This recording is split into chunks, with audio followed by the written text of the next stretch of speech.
Hello అండి, అందరికీ నమస్తే. Welcome back to Akki Reddy blogs. First time మా వీడియో కానీ చూస్తే సబ్స్క్రైబ్ చేయండి. వీడియో నచ్చితే లైక్ చేయండి, చాలా మందికి రీచ్ అవుతుంది. ఇంకా మన వ్లాగ్ కంటిన్యూ చేద్దామండి. చూస్తేనే తెలిసిపోతుంది కదండి సాంబార్ అని. ఒక్కొక్కరు ఒక్కొక్క విధంగా చేసుకుంటారు కదండి.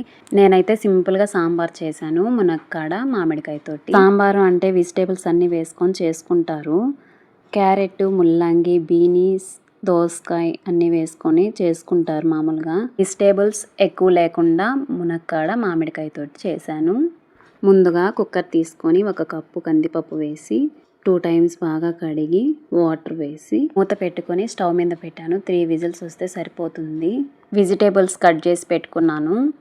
ఎర్రగడ్డలు 2, టమోటాలు 3, మునక్కాడలు 2, మామిడికాయ 1, కొత్తిమీర ఇవన్నీ కడిగి కట్ చేసి పెట్టుకున్నాను. స్టవ్ మీద కడాయి పెట్టి ఆయిల్ పోసి ఆయిల్ హీట్ ఎక్కిన తర్వాత ఆవాలు, జీలకర్ర, మెంతులు మన ఇష్టం అండి. ఆయిల్ అన్నా వేసుకోవచ్చు, లేదంటే సాంబారు ఉడుకుతున్నప్పుడైనా వేసుకోవచ్చు. ఆవాలు, జీలకర్ర, మెంతులు వేసుకొని కలుపుకొని ఆనియన్స్ వేసానండి. అవి బ్రౌన్ కలర్ వచ్చేంత వరకు వేయించుకొని కరివేపాకు, టమోటాలు వేసి 2 స్పూన్స్ సాల్ట్ వేసి కలుపుకున్నాను. మునక్కాడలు వేసాను. వేసిన తర్వాత 2 మినిట్స్ కలుపుకొని పసుపు పొడి, కారపొడి, ధనియాల పొడి వేసి 2 మినిట్స్ కలుపుకొని మూత పెట్టేశాను. కందిపప్పు కూడా మెత్తగా ఉడికింది. కందిపప్పు మెత్తగా రుద్దుకొని మెత్తగా అయిన తర్వాత 2 గ్లాసెస్ వాటర్ పోసాను. గరిటెతో మొత్తం కలుపుకొని పక్కన పెట్టుకున్నాను. లోపు టమోటాలు, మునక్కాడలు కూడా కొంచెం ఫ్రై అయ్యాయి. సరిపడా ఉప్పు వేసుకున్నాను. ఉప్పు వేసుకొని కలుపుకొని పప్పుని ఇందులో పోసాను.